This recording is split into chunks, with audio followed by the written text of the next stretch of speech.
Харис уйлам нарын олон цөмт загвар нь 1945 онд боловсруулагдсан бөгөөд орчин үеийн томоохон хотуудын бүтцийн хамгийн бодиттой тайлбарладаг загвар юм.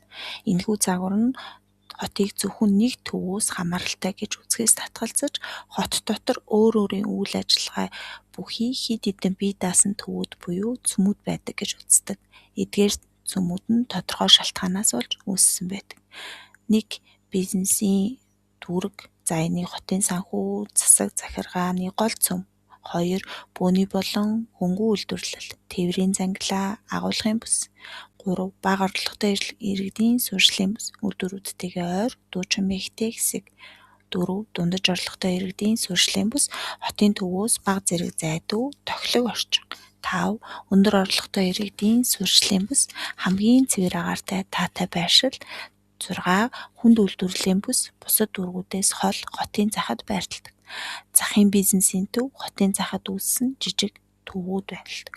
8-д нь суурьшлын хот, хотын төвөөс тусдаа үүссэн орон сууцны хорооллууд.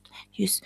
Үйлдвэрлэлийн хот буюу нисэх буудал эсвэл бомтыг түшиглэн үүссэн үйлдвэрлэлийн шинэ төвүүд байдаг байна.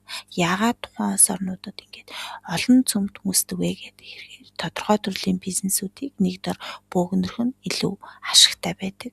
Зарим үйл ажиллагаа бол хамт байх боломжгүй. Жишээлбэл хүнд үйлдвэрлэл ба дансаг зэрлийн хаус хорооллууд хамтдаа байх боломжгүй.